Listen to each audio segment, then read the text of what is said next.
Hey guys, welcome back. Welcome back. Um, Doing another vlog, voiceover vlog. This time I am.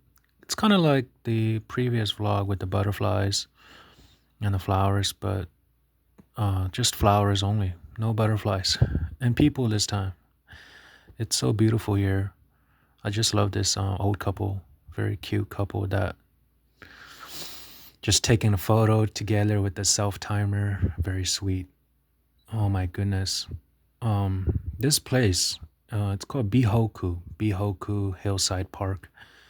I was at the elementary school that I normally teach at, and in one of the classrooms, I saw a flyer just laying on the desk, and I asked the Japanese teacher, the homeroom teacher, I said, what is this? Where is this at?" And she's like, "Oh, it's at Bihoku." So I was like, okay. Well, I got nothing going on that weekend, so I decided to go here. So I went here, I believe, on a Saturday, and I just couldn't have picked a better day at all. I mean, the weather was just beautiful. It was so cooperative. Um, yeah. Wow, I like this one right here. It looks so dreamy. The cherry blossom looks glistening. I can't imagine um, being here and just around this time. It's beautiful. Um, it was a huge park. You definitely need to get some water with you to stay hydrated if you're gonna walk around. There's an option to ride the bicycle, which I thought about, but ultimately I went with walking because if you're walking, you can go anywhere.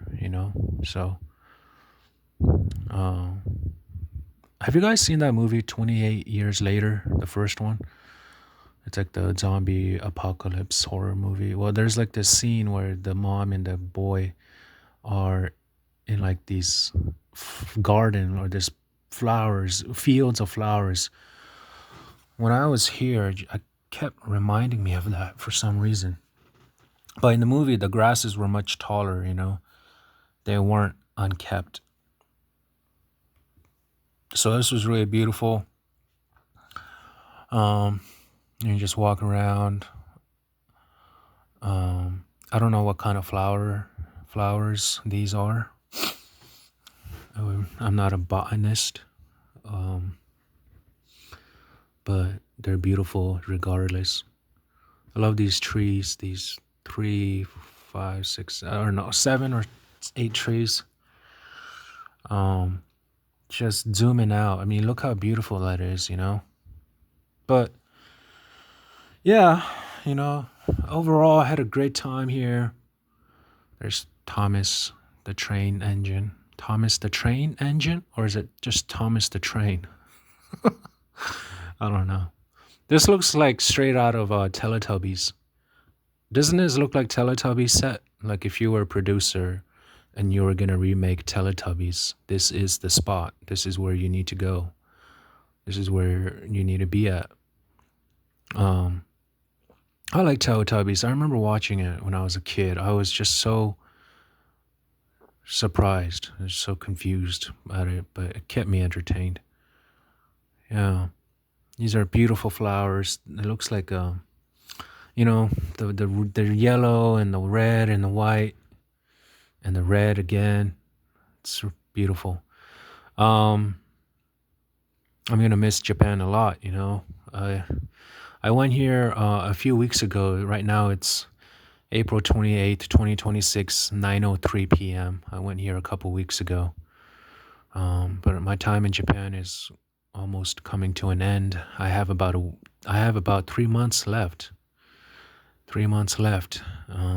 So you know, not every weekend, but at least every other weekend or maybe once or twice a month, I'd try to go somewhere new, you know?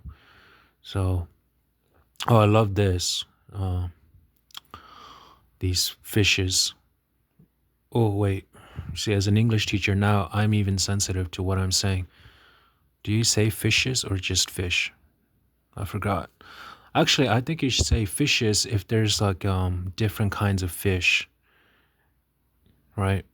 If it's just a bunch of tuna, you can just say fish.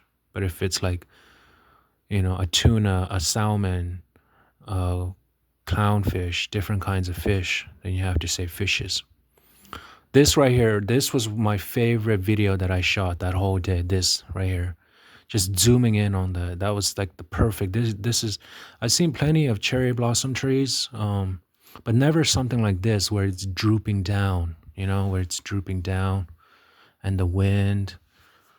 Um, After the flower garden, I started to walk on the this side of the park, and it felt like I was in back in time. It felt like I was back in time.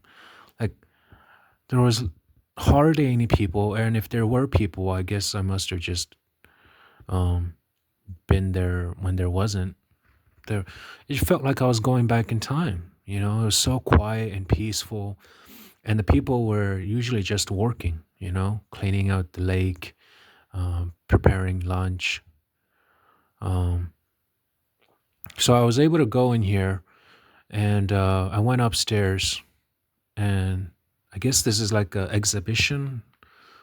You know, just a bunch of lights, pretty cool stuff. Um, I honestly don't know. Honestly, don't know. But yeah.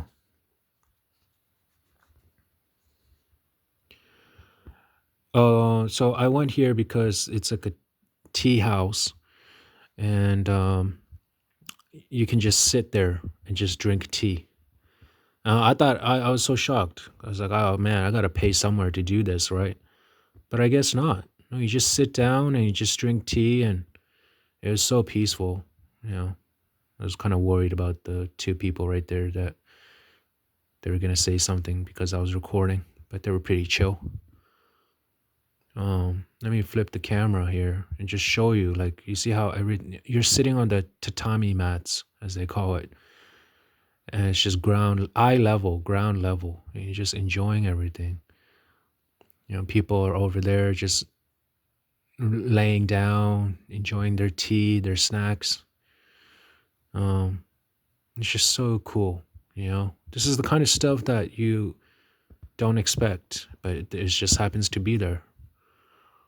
You know, um, that's what I like about Japan is that there's just so many unique, random things like hidden gems that you had no idea was gonna happen or be there, and it just does.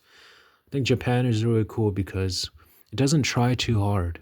It's just it's just there, and it's just you're the one that has to like just be present and go out there and find these things, but it's always there. It's kind of like what I'm getting at with the whole experience of Japan. But that was it. It was just a quick solo trip up to Bihoku, and I was driving back. And thank you so much for watching this. See you guys on the next one.